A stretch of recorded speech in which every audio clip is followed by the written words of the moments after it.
everyone! Welcome to my channel! Today's video, ituturo ko sa inyo kung paano natin gagawing anime ang ating mga pictures. Pumunta tayo dito sa Google Play at i-search natin ang Snow app. I-install lang natin siya at i-download dito sa ating cellphone.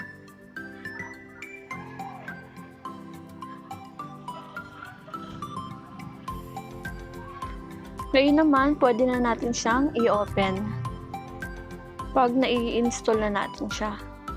Ang una natin gagawin ay pindutin natin ito. At hahanapin natin ang picture na gusto nating i-edit.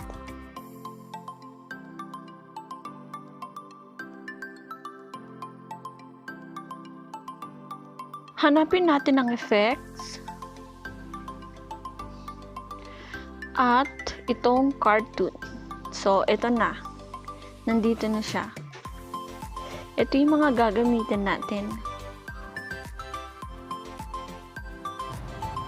Maraming effects ang pwede natin gamitin dito. So, tulad nito.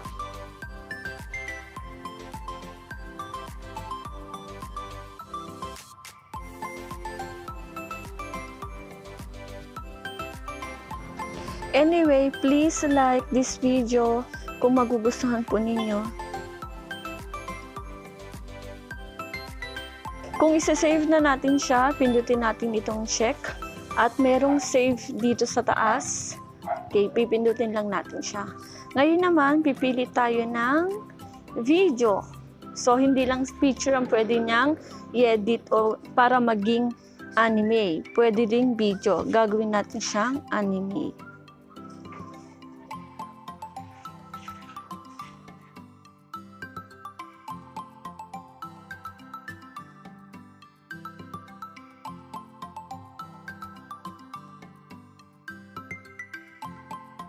Nakaka-excite siyang gamitin kasi ang tagal ko na rin naghahanap ng app na ganito na pwede kong gamitin para maging anime yung mga picture at videos na meron ako.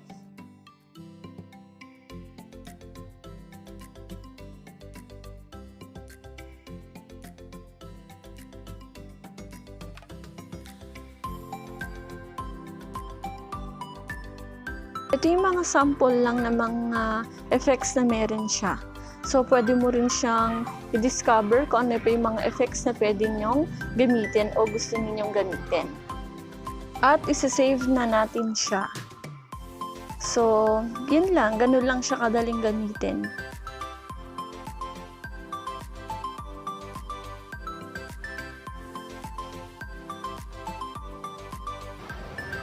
Again, please like this video at huwag niyo pong kakalimutan mag-subscribe. Yung mga video na meron po ako, ito po yung mga tutorial videos ng editing at kung ano-ano pa. So, be my friend, okay?